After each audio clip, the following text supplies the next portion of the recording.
সুপ্রিয় দর্শক মণ্ডলী, আজকে আমি একটু দক্ষিণ এশিয়া নিয়ে কথা বলবো। দক্ষিণ এশিয়া আমেরিকার কূটনীতি এখন কি হচ্ছে আপনারা কি খেয়াল করেছেন যে দক্ষিণ এশিয়া আমেরিকার যে দীর্ঘদিনের পাকিস্তানের সঙ্গে এক ধরনের যে সম্পর্ক, সেই সম্পর্ক একটা সময় পাকিস্তানের সাথে আমেরিকার একটা ভালো গুড রিলেশন ছিল, সেটা আজকে থেকে না হলেও প্রায় 10-15 বছর আগে। এখন সেই সম্পর্কটা যখন আমেরিকা এবং চীনের সাথে একটি অন্যরকম পার্টনারশিপ হয়েছে, যেটা আপনার আমেরিকা এখন সেই জায়গাটা আবার আমেরিকার সাথে পাকিস্তানের সেই সম্পর্কটা আবার তৈরি হচ্ছে। সেটা কেন হচ্ছে এই সময় হঠাৎ করে এসে? আপনাদের কাছে কি এটা খুব নর্মাল মনে হচ্ছে, নাকি এর পিছনে কোনো ভূ রাজনীতি আছে? আপনারা জানেন, চীন এবং পাকিস্তান তারা একটা স্ট্র্যাটেজিক পার্টনার এবং ডেভেলপমেন্ট পার্টনার, এবং চীন এবং পাকিস্তানের সাথে প্রচুর সমরাস্ত্রের চুক্তি এবং বেচাকেনা হয়, এবং পাকিস্তানের সামরিক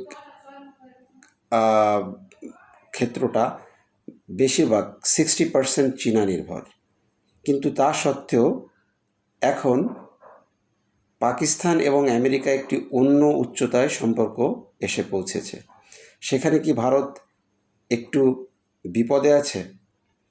কারণ পাকিস্তানের সেনাপ্রধান ফিল্ড মার্শাল আসিম মুনির, উনি সম্প্রতি ইউএসএ যেই ভিজিট করে আসলেন, ডোনাল্ড ট্রাম্পের সাথে লাঞ্চ করে আসলেন এবং সেখানে ডোনাল্ড ট্রাম্পের ভূয়সী প্রশংসা করে আসলেন, এবং ডোনাল্ড ট্রাম্পকে শান্তির জন্যে নোবেল পুরস্কার দেওয়া উচিত, এবং পাকিস্তান ডোনাল্ড ট্রাম্পকে শান্তির জন্য নমিনেট করলেন।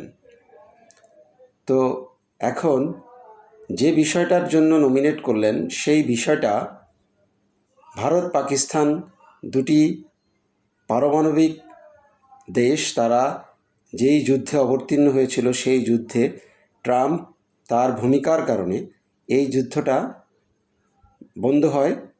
সে কারণেই পাকিস্তান বলেছে এত বড় একটা যুদ্ধ থেকে ট্রাম্প বিশ্বকে বাঁচিয়েছে, সেই কারণে পাকিস্তান তাদের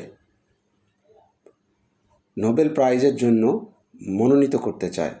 যদিও ভারত এই বিষয়টার সাথে কোনোভাবেই একমত নয়।